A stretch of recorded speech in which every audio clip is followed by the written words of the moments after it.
Harry Potter आणि परीस 10 Halloween. दुसऱ्या दिवशी हॅरी आणि रॉनला थकलेले पण तरी आनंदी असे हॉगवर्ट्सलाच असलेले पाहून मॅल्फॉयचा आपल्या डोळ्यांवर विश्वासच बसेना. खरं म्हणजे दुसऱ्या दिवशी सकाळी हॅरी आणि रॉनला त्या 3 डोकी कुत्र्याशी झालेली भेट म्हणजे एक उत्कृष्ट साहस वाटत असून तसंच पुन्हा करण्यासाठी ते खूप उत्सुक होते. मध्यंतरात हॅरीनं रॉनला त्या ग्रिंगरॉट्समधून हॉगवर्ट्समध्ये हलवलेल्या पाकिटाबद्दल सांगितलं होतं आणि त्या पाकिटात एवढी कडक सुरक्षितता देण्यासारखं काय असावं याबद्दल ते आश्चर्य करीत होते. ते एकतर खूप मौल्यवान असावं किंवा खूप धोकादायक तरी असावं, रॉन म्हणाला. किंवा दोन्ही? त्या रहस्यमय वस्तूबद्दल त्यांना एवढीच माहिती होती की ती जवळपास 2 इंच लांब होती. अन्य काही सुगावा मिळाल्याशिवाय अधिक काही कळण्याची शक्यता नव्हती. नेव्हिल किंवा हर्मायनीनं त्या कुत्र्याच्या पायाखाली वा गुप्तद्वाराखाली काय असावं याबाबतीत काहीही उत्सुकता दाखवली नव्हती. नेव्हिलनं तर त्या कुत्र्याजवळ देखील पुन्हा न जाण्याची शपथ घेतली होती. हर्मायनी आता रॉन व हॅरीशी बोलतच नव्हती, पण तिचा सर्व काही माहीत असल्याचा आव हॅरी आणि रॉनच्या पथ्यावरच पडला. त्यांना आता पुन्हा मॅल्फॉयची भेटण्याची इच्छा होती आणि सुखद संयोग म्हणा ना, एका आठवड्याभराने त्यांना टपालातून हवी तशी एक गोष्ट मिळाली. नेहमीप्रमाणे त्या मध्यवर्ती दालनात घुबडांचं आगमन झालं आणि 6 मोठ्या घुबडांनी धरून आणलेल्या एका लांब निमुळत्या पाकिटानं सर्वांचं लक्ष वेधून घेतलं. इतरांप्रमाणेच हॅरी देखील त्या मोठ्या पाकिटात काय असावं याबद्दल उत्सुक होताच, आणि जेव्हा त्या घुबडांनी ते पाकिट त्याच्याच पुढ्यात आणून टाकलं तेव्हा तर तो आश्चर्यचकितच झाला. तसं करण्यात त्यांनी त्याच्या समोरील न्याहारीची बशी खाली जमिनीवर पाडली. ती घुबडं बाहेर पडताच तोच एक घुबड आत आलं आणि त्यानं हॅरीला एक पत्र आणून दिलं. हॅरीनं ते त्याला शुभशकुनी ठरणारं पत्र आधी उघडलं आणि वाचलं. सर्वांसमोर मेजावर हे पार्सल उघडू नकोस. त्यात तुझी नवी निंबस 2000 आहे. पण तुझ्याकडे ही केरसुणी आहे हे मला कुणालाही कळू द्यायचं नाहीये, नाहीतर हे सगळे आम्हालाही हवी असं म्हणतील. तुला सरावाचा पहिला धडा देण्यासाठी आज रात्री 7 वाजता क्विडिच मैदानावर ऑलिव्हर वूड तुला भेटेल. प्रोफेसर मॅकगॉनेगल. हॅरीला आपला आनंद लपवणं जड जात होतं. त्यानं ते पत्र रॉनला वाचायला दिलं. 1 निंबस 2000, रॉन हळूच म्हणाला. मी तर कधी अजून स्पर्शही केलेला नाहीये. त्यांनी घाईतच दालन सोडलं. आपला पहिला धडा घेण्यापूर्वी ते पार्सल चुपचाप उघडून बघण्याची त्यांना घाई झाली होती. पण वाटेत जिन्यावर क्रॅब आणि गॉईल वाट अडवून उभे होते. मॅल्फॉयनं हॅरीकडून पार्सल हिसकावून घेतलं आणि दाबून बघितलं. ही तर एक केरसुणी आहे. असूया आणि द्वेषपूर्ण नजरेनं पाहत त्यानं ते पुन्हा हॅरीकडे फेकलं. ह्यावेळी मात्र तू चांगलाच पेचात सापडशील पॉटर. प्रथम वर्षीयांना याची परवानगी नाहीये. रॉन आपला उत्साह आवरूच शकला नाही. ही काही जुनी केरसुणी नाहीये, तो म्हणाला. ही एक निंबस 2000 आहे. तुझ्याकडे घरी कुठली असं तू म्हणाला होतास मॅल्फॉय? कॉमेट 260. रॉननं हॅरीकडे बघून स्मित केलं. कॉमेट्स दिसायला खूप छान असतात, पण त्या निम्मस एवढ्या दणकट नसतात. तुला त्याच्याबद्दल काही माहित तरी आहे का विजली? तुला तर त्याचा अर्धा दांडा घेणाही परवडणार नाहीये, मॅल्फॉय ताडकन म्हणाला. मला वाटतं की तुला आणि तुझ्या भावांना तर एकेका काडीसाठी पैसे जमावे लागतात. रॉन त्याचं काही उत्तर देण्यापूर्वी प्रोफेसर फ्लिटविक मॅल्फॉयच्या बाजूला अवतरले. काही वाद तर नाही ना मुलांनो? त्यांनी विचारलं. पॉटरला कुणीतरी केरसुणी पाठवली प्रोफेसर, मॅल्फॉयनं लगेच सांगितलं. हो ना, प्रोफेसर फ्लिटविक म्हणाले आणि हॅरीकडे कौतुकाने बघितलं. तुझ्या विशेष कौशल्याबद्दल मला प्रोफेसर मॅकगॉनेगलनं सांगितलंय पॉटर. आणि हे कोणतं मॉडेल आहे? हे निंबस 2000 आहे सर, हॅरी म्हणाला. मॅल्फॉयच्या चेहऱ्यावरील भीती बघून आपलं हसू तो दाबत होता. आणि खरं म्हणजे मलाही मिळून देण्याबद्दल मी मॅल्फॉयचाच आभारी आहे, तो पुढे म्हणाला. हॅरी आणि रॉन मॅल्फॉयचा राग आणि गोंधळ यांना हसत वर जायला निघाले. ते संगमरवरी जिना चढून वर गेले तेव्हा हॅरी म्हणाला, खरंच जर त्यानं नेव्हिलचा स्मृतिगोल पळवला नसता तर आज मी आपल्या संघात आलोच नसतो. म्हणजे तुला असं वाटतंय की तू नियम मोडल्याचं बक्षीस तुला मिळालंय असंच ना? मागून एक कडक आवाज आला. हर्मायनी जिन्यावरून वर येत होती. ती त्या हॅरीच्या हातातील पाकिटाकडे अनिच्छेनं बघत होती. मला वाटलं तू आता आमच्याशी बोलणारच नाहीस, हॅरी म्हणाला. हो, पण आता थांबू नकोस, त्याच्यामुळे आमचा फायदाच होतोय, रॉन म्हणाला. हर्मायनी आपलं नाक उडवत तिकडनं निघून चालती झाली. हॅरीला त्या दिवशी वर्गातील अभ्यासाकडे लक्ष देणं खूप अवघड जात होतं. त्याचं सारं लक्ष आपल्या शयन कक्षाकडे लागलं होतं.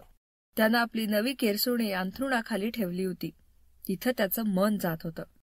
नाहीतर क्विडिचच्या मैदानात, कारण तिथे तो आज आपले पहिले धडे गिरवणार होता. आज तर त्याचं रात्री जेवणातही लक्ष नव्हतं.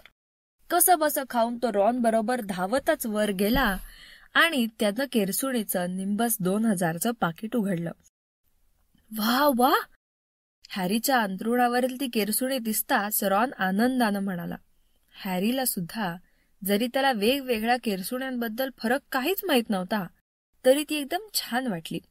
सडपातळ, चमकदार, शिसवी लाकडाचा दांडा असलेली, तिला व्यवस्थित लांब काड्यांचा पिसारा होता आणि वरच्या टोकावर निंबस 2000 असं सोनेरी अक्षरात लिहिलेलं होतं. 7 वाजेची वेळ जशी जवळ आली तसं हॅरीनं गड सोडला आणि सूर्यास्ताच्या उजेडात क्विडिचच्या मैदानाकडे कूच केली.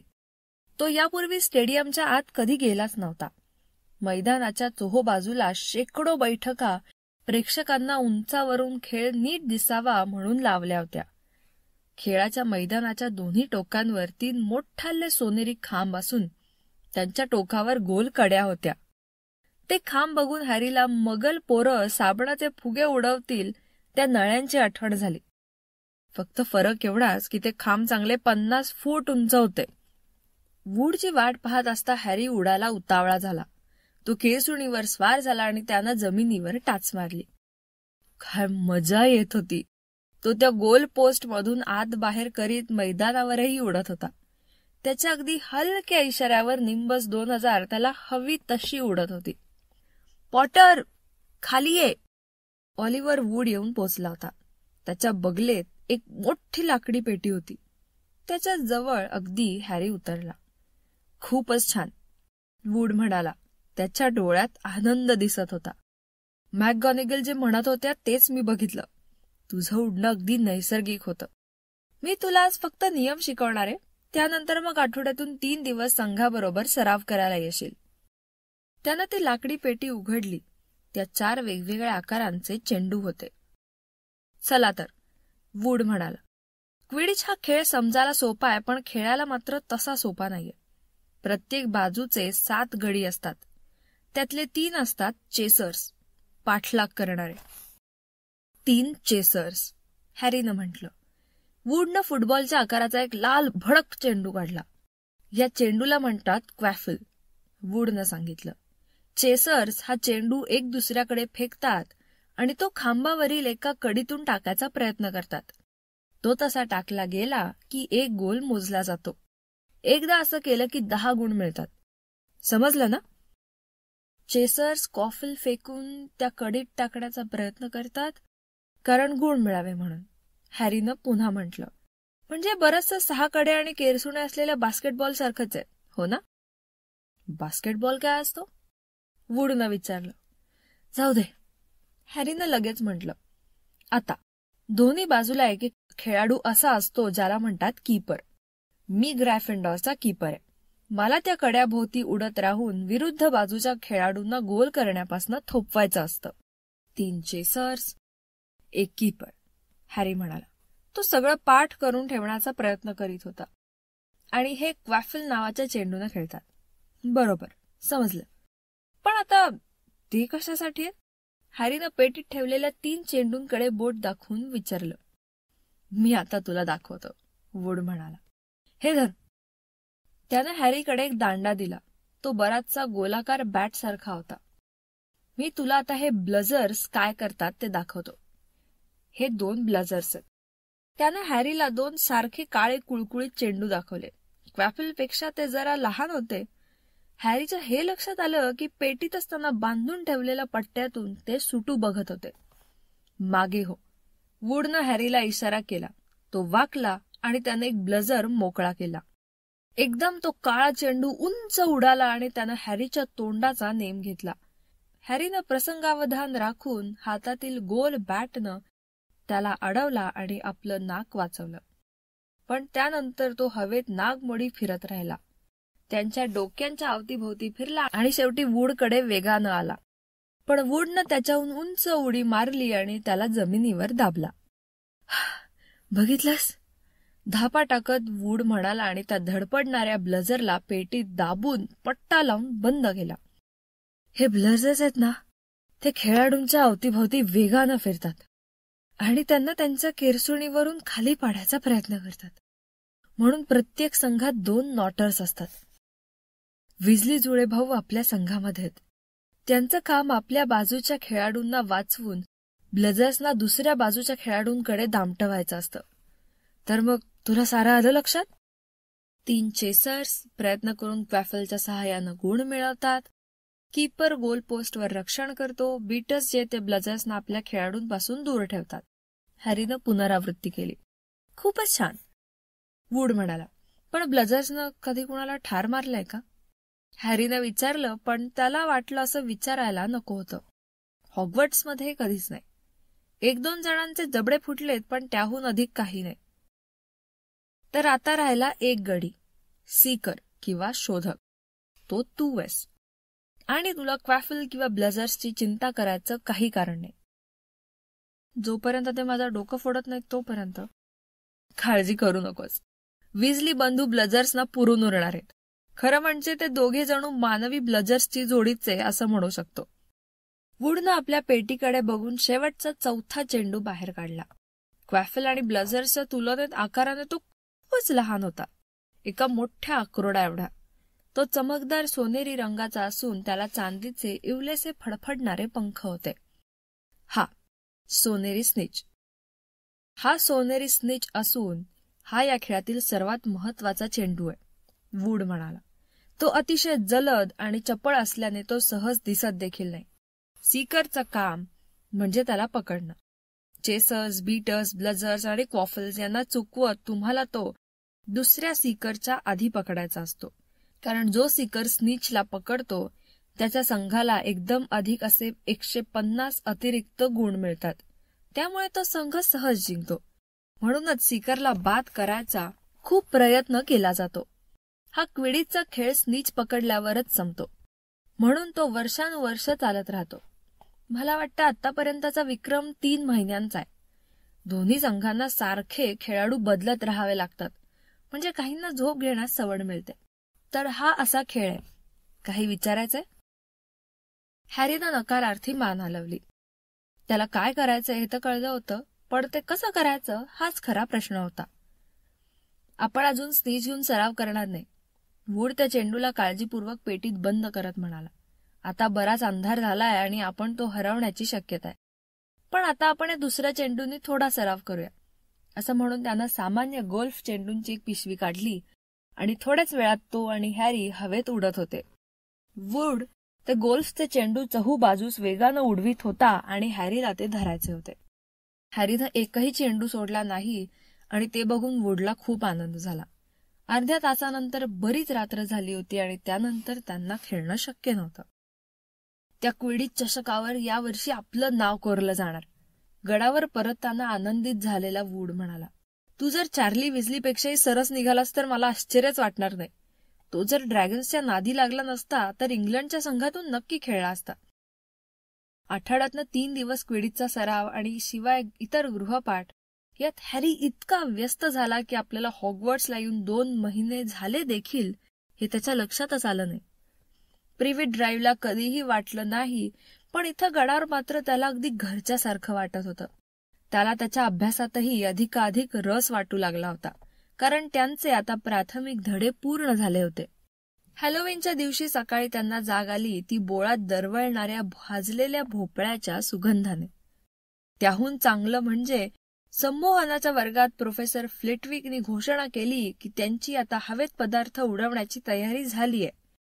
त्यांनी जेव्हा त्यांना नेव्हिलच्या बेडकाला वर्गात उडवताना बघितलं होतं तेव्हापासूनच ते सर्व त्यासाठी अत्यंत उत्सुक होते. प्रोफेसर फ्लिटविकनी सरावासाठी त्यांच्या दोघांच्या जोड्या जमवल्या. हॅरीचा साथीदार सीमस फिनिगन झाला होता. ते बरंच झालं म्हणा, कारण नेव्हिल त्याच्याबरोबर येण्यास बघत होता. पण रॉनला मात्र हर्मायनी ग्रेंजर बरोबर सराव करायचा होता. त्यामुळे त्या दोघांपैकी कोण अधिक रागावलं होतं हे सांगणं कठीण होतं. हॅरीची ती केरसुणी आल्यापासून ती तर त्या दोघांशी चकार शब्दही बोलली नव्हती. आता आपण ज्या मनगटांच्या हालचाली शिकलो आहोत त्या विसरू नका. प्रोफेसर फ्लिटविकनं बजावलं. ते नेहमीप्रमाणे आपल्या समोरील पुस्तकांच्या ढिगावरती बसून बोलत होते. स्विश आणि फ्लिक, फिरवा आणि झटका. लक्षात ठेवा, स्विश आणि फ्लिक.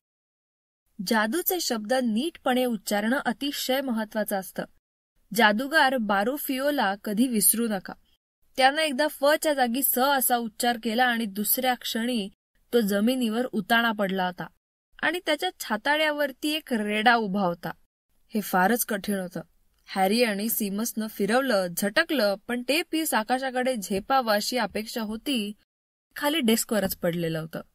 सीमस त्यामुळे इतका बेचैन झाला की त्यानं ते पेस आपल्या छडीने हलवून हलवून पेटवून दिलं. हॅरीला आपल्या टोपीनं ती आग विझवावी लागली. बाजूच्या स्टेबलवर काम करीत असलेला रॉन काही अधिक नशीबवान नव्हता.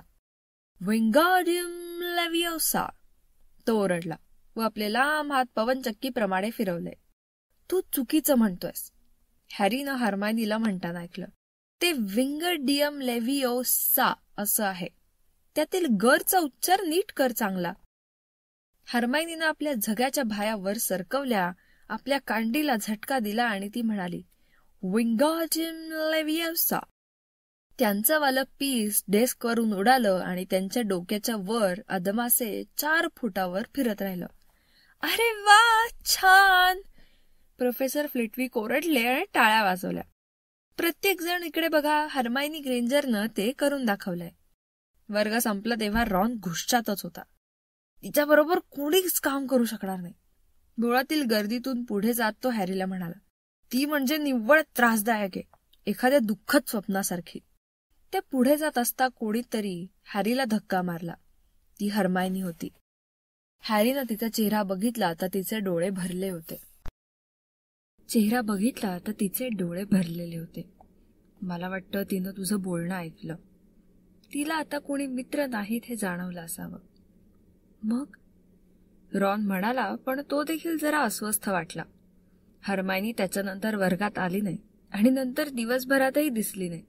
हॅलोवीनच्या मेजवानीसाठी मुख्य दालनाकडे जात असताना हॅरी आणि रॉननं पार्वती पाटीलला तिची मैत्रीण लॅव्हेंडरला सांगताना ऐकलं की हर्मायनी मुलींच्या टॉयलेटमध्ये रडत होती आणि तिला एकटीच राहू द्या असंही म्हणत होती.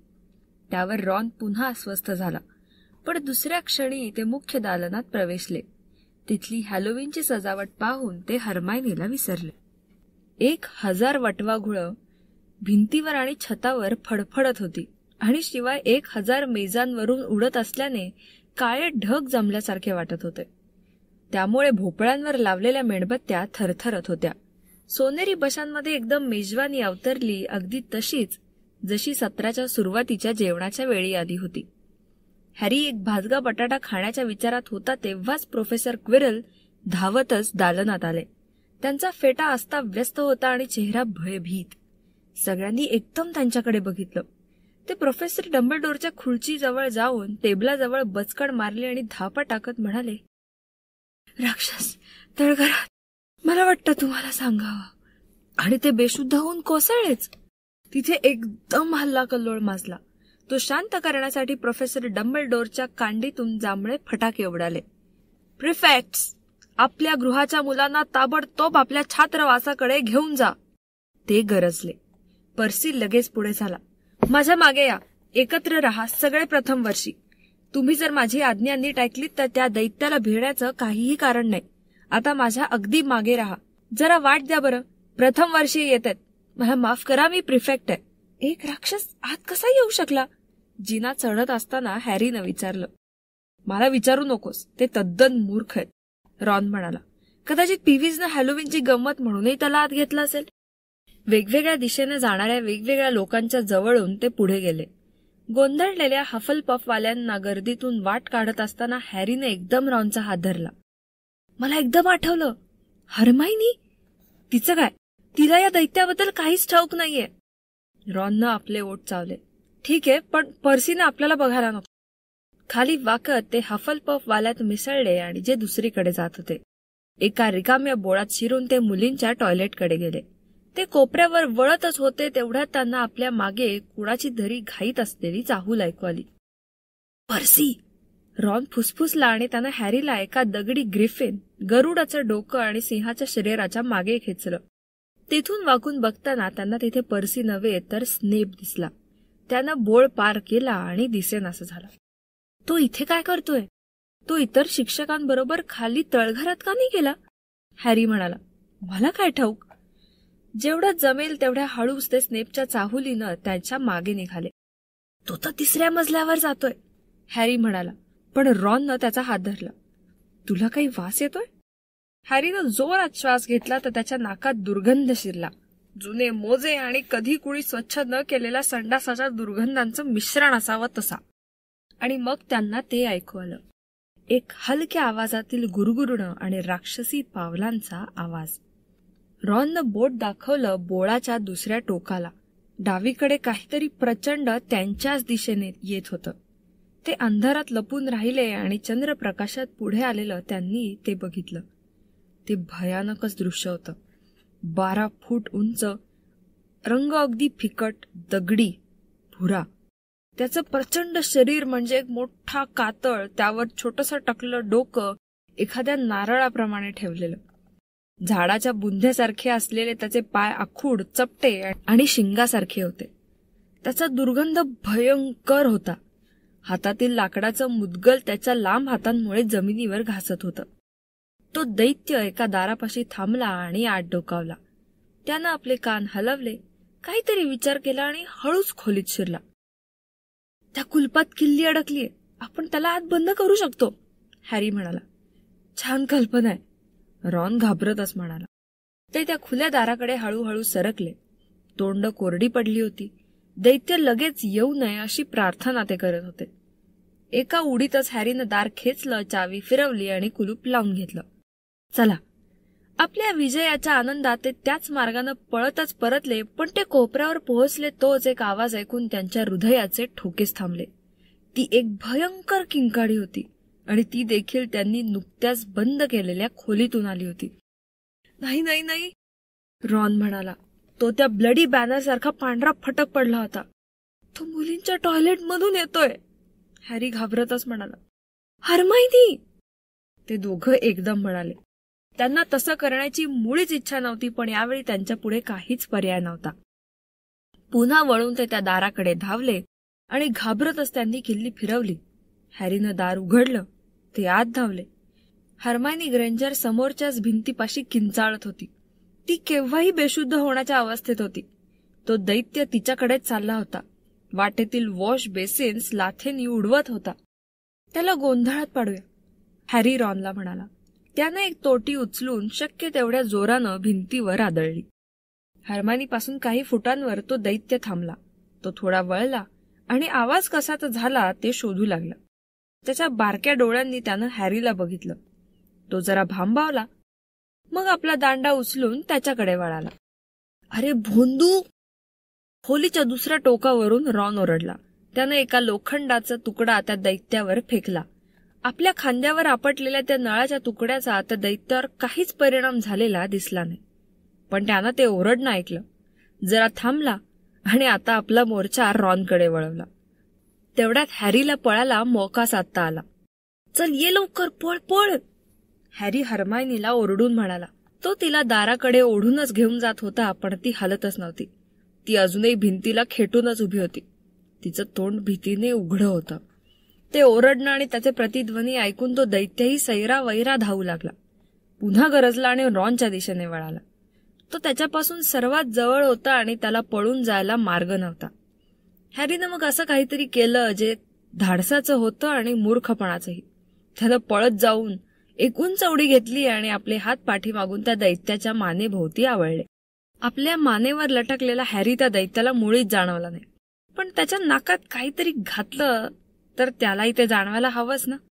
उडी मारताना हॅरीच्या हातात त्याची कांडी होती आणि तीच नेमकी थेट त्या दैत्याच्या नाकात शिरली. वेदनेनं ओरडत त्या दैत्यानं इकडे तिकडे फिरत आपला दांडा हलवला.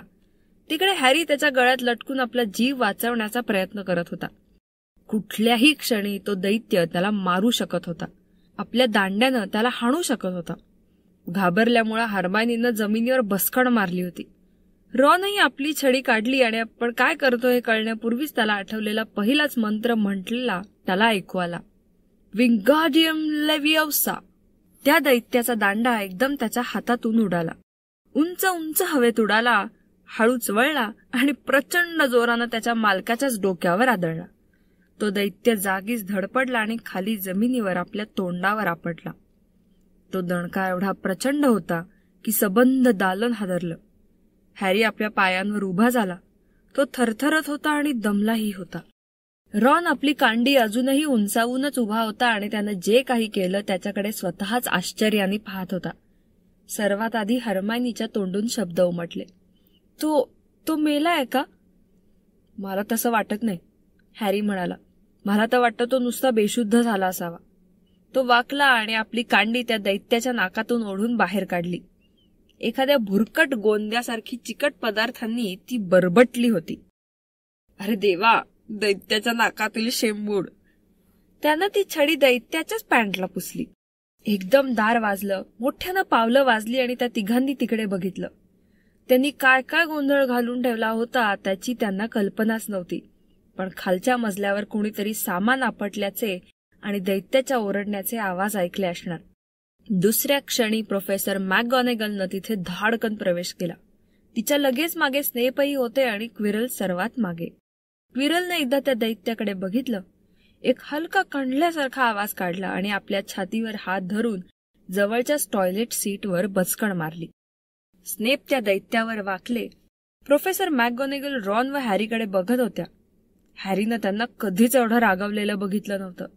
त्यांचे ओठ पांढरे पडले होते. ग्रायफिंडॉरसाठी 50 गुण मिळवण्याचं हॅरीचं स्वप्न फिकं पडू लागलं होतं. तुम्ही इथं काय करत होता? प्रोफेसर मॅकगॉनेगलनं त्वेषानं विचारलं. हॅरीनं रॉनकडे बघितलं. तो अजूनही आपली कांडी हवेतच उंचावून उभा होता. तुम्ही मारला गेला नाही तर तुमचं भाग्य समजा. तुम्ही तुमच्या शयनगृहात का गेला नाहीत? स्नेपनं तीक्ष्ण दृष्टीनं हॅरीकडे बघितलं. हॅरीनं आपली दृष्टी खाली वळवली. रॉननं आता तरी आपली कांडी खाली करावी असं त्याला वाटत होतं. तेवढ्यात एक हलकासा आवाज अंधारातून ऐकू आला. प्लीज प्रोफेसर मॅकगॉनेगल, ते मला शोधत होते. Miss Granger? सर ते शेवटी हर्मायनीनं आपल्या पायावर उभं राहण्याचं धाडस केलं. मी स्वतः त्या दैत्याचा शोध घेत आले होते, कारण मी असा विचार केला की मी एकटीच त्याचा सामना करू शकेन. कारण तुम्हाला माहित आहे ना की मी त्या संबंधी सर्व काही वाचलंय. रॉननं आपली कांडी अखेर खाली केली. हर्मायनी ग्रेंजर आपल्या एका शिक्षिकेला सपशेल खोटं सांगत होती. त्यांनी जर मला वेळेवर शोधून काढलं नसतं ना तर एव्हाना मी मेलेले असते. हॅरीनं आपली कांडी सरळ त्याच्या नाकात घुसवली आणि रॉननं त्यांच्याच दंडानं त्याला खाली पाडला. त्यांना आणि कोणाला बोलवून आणण्यासाठी सवडच नव्हती. ते आले त्यावेळी तो अगदी मला मारून टाकण्याच्या बेतात होता. हॅरी आणि रॉननं एकमेकांकडे असं बघितलं की त्यांना ही कथा म्हणजे काही नवीनच नसावं. बरं, पण मग त्यावेळी? प्रोफेसर मॅकगॉनेगल त्या तिघांकडे डोळे वटारून म्हणाल्या. मिस ग्रेंजर, मूर्ख मुली, तू त्या डोंगरा एवढा दैत्याचा सामना एकटीनं करायचा विचार तरी कसा केलास? हर्मायनीनं आपलं डोकं खाली गेलं. हॅरीला काही बोलताच येईना. हर्मायनी म्हणजे नियमांविरुद्ध कधीही न वागणारी, आणि इथे तर ती त्या दोघांना वाचवण्यासाठी चक्क सोंग आणत होती. हे तर म्हणजे स्नेपना मिठाई वाटावी असं अप्रूपच होतं. मिस ग्रेंजर, ग्रायफिंडॉरचे 5 गुण या कारणास्तव वजा केले जातील. मला तू अगदी निराश केलंस, पण तुला जर काही इजा झालीच नसेल तर तू सरळ ग्रायफिंडॉर बुरुजावर जा. विद्यार्थी आपलं जेवण आपल्याच गृहात संपवत आहेत. हर्मायनी तिथून निघून गेली. प्रोफेसर मॅकगॉनेगल आता हॅरी व रॉनकडे वळाली. मला अजूनही हेच म्हणायचंय की तुम्ही नशीबवान आहात, पण तरीही सहसा कुणी प्रथम वर्षीयांनी कधी अशा पूर्ण वाढलेल्या डोंगरी दैत्याशी सामना करण्याचं धाडस केलं नसतं. तुम्ही प्रत्येकजण ग्रायफिंडॉरसाठी 5 गुण मिळवत आहात. प्रोफेसर डंबलडोरना याबद्दल माहिती दिली जाईल. तुम्ही आता जाऊ शकता. ते दोघं घाईघाईनेच तिथून बाहेर पडले आणि पूर्ण 2 मजले चढून जाईपर्यंत आपापसात एक शब्दही बोलले नाहीत. त्या दैत्याच्या दुर्गंधापासून त्यांची अखेर सुटका झाली होती. बाकी सारं तर होतच. आपल्याला 10 पेक्षा अधिक गुण मिळायला हवे होते, रॉननं तक्रारीच्या सुरात म्हटलं. म्हणजे हर्मायनीचे जे 5 काढून घ्यायला हवेत असं तुला म्हणायचंय का? तिनं आपल्याला त्या प्रकारे वाचवलं हे पण फारच चांगलं केलं, पण तू हे ध्यानात घे की आपणच तिला वाचवलंय, रॉन म्हणाला. आपण जर त्या दैत्याला तिच्या त्या खोलीत बंद केलं नसतं ना तर तिला कदाचित वाचवण्याची गरजही पडली नसती. हॅरीनं त्याला आठवण करून दिली. ते आता त्या लठ्ठ महिलेच्या तसबिरीजवळ पोहोचले होते. डुकराचं तोंड, ते म्हणाले आणि आत शिरले. ते दालन पूर्ण भरलेलं होतं आणि तिथे खूप गलका चालला होता. प्रत्येक जण तिथं जे काही अन्न पाठवण्यात आलं होतं ते खाण्यात दंग होतं. हर्मायनी मात्र एकटीच दारापाशी उभी होती. त्यांचीच वाट पाहत होती. एकमेकांना बघून आता ते चांगलेच बावचळले होते. मग कुणीही एक दुसऱ्यांकडे न बघता त्यांनी एकमेकांचे आभार मानले आणि आपापलं जेवण घेण्यास घाईनं निघून गेले.